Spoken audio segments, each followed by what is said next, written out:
болот көз баш кошуп атканда Москвада кайненем келип, анан дом бракосочетанияда аябай жакшы сөздөрдү айтканда,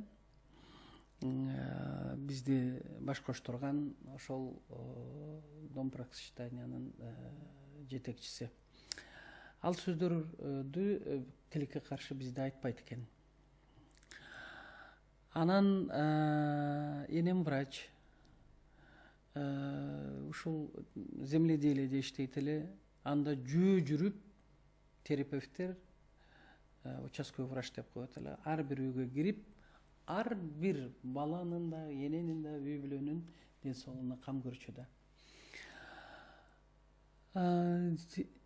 Бирок менин мага молдо болот көзгө нике кыйып атканда ошол киши өзгөчө сөздөрдү айткан. Өтө билимдүү молдо экен. Ошондо айтканда, эгерде экөөңөрдүн балдарыңар бактылуу болсун десеңер, алардын иши алдыга жылып, ошол үй бүлөңөр бекем болуп, небереңер эптеп силердин тукумуңар абдан жакшы болсун десе, анда келин кайната кайненесин сыйлаш керек.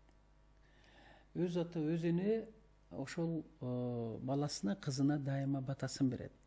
Ал эми кайнененин батасын алыш бул өтө татаал нерсе дегенде, аны үчүн кайын журтка, бир эле кайната кайнене эмес, именно кайын журтка өтө жакшы мамиле жасап, сен ошол кайын журттун, мындай айтканда, тукумун улагандыктан, сөөгүң ошол жакта кала турган болгондуктан, сен ошол төрөп, чоңойтуп, сага өмүрлүк жар кылып берген, ошол кайната кайненең өзгөчө сыйлап, эмне суранса жок деген сөз болбош керек деп айткан. Кайнатамды тилекке каршы мен көрбөй калдым. Кайнатам Московский горно-геологический институт бүткөн, абдан чоң окумуштуулардын бири.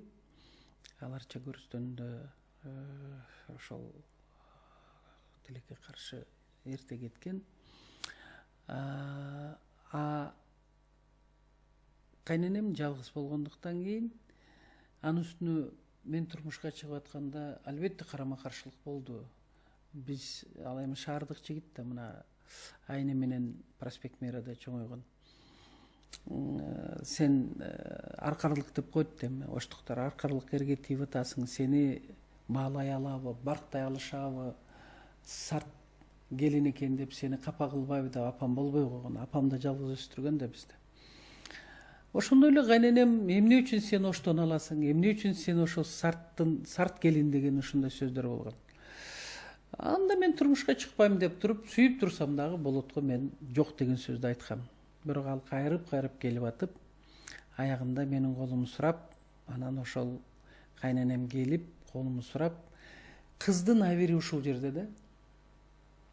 Кайын журтуң келип, сөйкө салып, сенин колуңу өз баласы менен бирге сурап, той кылып алып кетүү, мына ушул кыздын абери.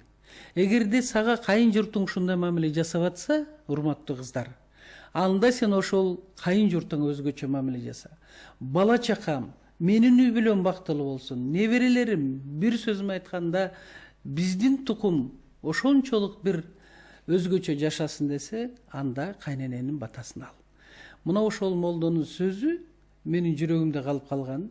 Албетте менин энем катуу киши болчу, талапты жакшы койчу. Бирок менин мүнөзүм аябай шайыр. Бардык нерсени хорошо деп жеңип кетчүмүн. Хорошо эне деп.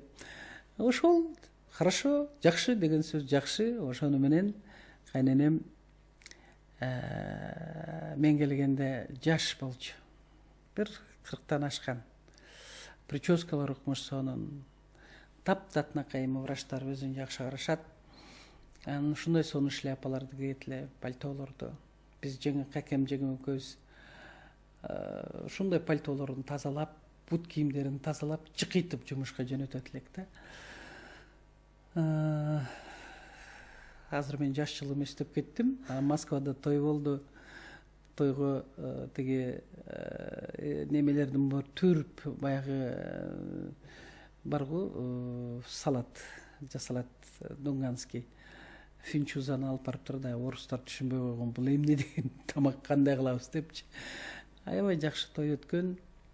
Ошон үчүн кайненемдин жаткан жери жайлуу болсун, топурагы торко болсун. Мен кайненеме ыраазымын. Мен ойлойм, энем дагы бизге ыраазы болуп кетти деп. Биз энеми эч качан унутпайбыз. Анткени энем артынан көптөгөн неберелери калды. Жакшы.